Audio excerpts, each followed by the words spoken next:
നമ്മൾ കുരുമുളകൊക്കെ പടർന്നു വന്നിട്ടല്ലേ കണ്ടിട്ടുള്ളൂ, മരത്തിൻ്റെ മുകളിൽ പടർന്നു പോയിട്ട്. അത് കുരുമുളക് സീസണിൽ മാത്രം. ഇവിടെ നോക്ക് ചട്ടിയിലായിട്ട് കുരുമുളക് വെച്ചിട്ടുള്ളത്. നോക്ക് ചട്ടിയിൽ കുരുമുളക് വെച്ചിട്ട് ഫുൾ കുരുമുളക് ഉണ്ടായിട്ട് പടർന്നു പോകുന്നു വേണ്ട, ചെടിച്ചട്ടി മാതിരിയാണ്. നോക്ക് എത്ര നന്നായിട്ടുണ്ടെന്ന് കുരുമുളക്. കുരുമുളക് പറഞ്ഞാൽ എല്ലാവർക്കും അറിയില്ലേ, പെപ്പർ. അത് ബ്ലാക്ക് പെപ്പർ ഇപ്പോൾ സീസണല്ല, എന്നിട്ട് കൂടി ബ്ലാക്ക് പെപ്പർ ഇവിടെ ഉണ്ട്. അത് ഈ ചട്ടിയിലാണ് വെച്ചിട്ടുള്ളത്. കണ്ടില്ല, ഈ ചട്ടിയിലാണ് വെച്ചിട്ടുള്ളത്. പടർന്ന് പിടിക്കേണ്ട ആവശ്യമില്ല. നല്ല കുരുമുളക് ഇവിടെ ഉണ്ട്, നിറയെ കുരുമുളക് ഉണ്ടായിട്ടുണ്ട്. ശരിക്കും പറഞ്ഞാൽ ജനുവരി ഡിസംബർ അങ്ങനെ സീസണിലാണ് ഇത് ഉണ്ടാവുന്നത്. പക്ഷേ ചട്ടിയിൽ വെക്കുമ്പോൾ ഇത് എപ്പോഴും ഇവിടെ കുരുമുളക് ഉണ്ടാവുന്നതാണ്. നല്ല ഭംഗിയുണ്ട് കേട്ടോ കുരുമുളക് കാണാൻ.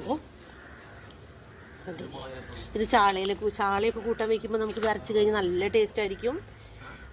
കുരുമുളക് ഹെൽത്തിയാണല്ലോ, ഒത്തിരി നല്ലതാണ്. ദിവസം കുരുമുളക് 2 കുരുമുളക് പച്ച കുരുമുളക് കഴിക്കുകയാണെങ്കിൽ BP കൊളസ്ട്രോളിനൊക്കെ നല്ലതാണ്.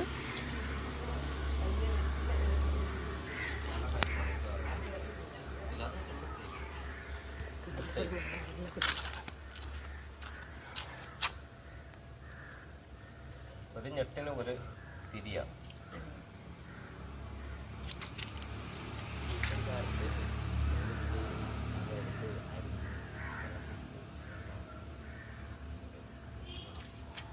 കുരുമുളക് പഴുത്തത് വേണ്ട, റെഡ് കളർ കുരുമുളക് വേണ്ട,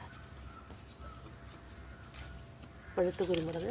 ഒരു കുരുമുളക് പൊട്ടിക്കാലോ ഇതിൽ നിന്ന്, കുഴപ്പമുണ്ടോ? ഒരു നല്ല കുരുമുളക് പൊട്ടിക്കണമെങ്കിൽ നല്ല ചാളയിൽ തേങ്ങ അരച്ച് വെക്കണം. എവിടെയാണ് ഇരുന്ന് പൊട്ടിക്കുക? നിറയെ മണിയുള്ളത് പൊട്ടിക്കട്ടെ, അപ്പോൾ ചാളക്കൂട്ടാൻ നമുക്ക് അരയ്ക്കാം. ഇപ്പോൾ നല്ല ചാള മീൻ സീസണാണല്ലോ, അപ്പോൾ നമുക്ക് കുരുമുളക് പച്ച കുരുമുളക് അരച്ച് ചാള കൂട്ടാൻ വെച്ച് എന്തൊരു ടേസ്റ്റ് ആവുമെന്നറിയാം. മതി മതി മതി മതി മതി മതി മതി 2 മതി. നല്ല കുരുമുളകാണ് കേട്ടോ. നോക്ക്, പച്ചമീനിൽ പച്ച ചാള ഇപ്പോൾ സീസണാണ്, കരച്ചിട്ട് കൂട്ടാൻ വെച്ചാൽ വളരെ ടേസ്റ്റ് ആയിരിക്കും. ഓക്കെ, കുരുമുളക് ചെടിയുടെ മുകളിലാണ് ഉണ്ടായിട്ടുള്ളത്.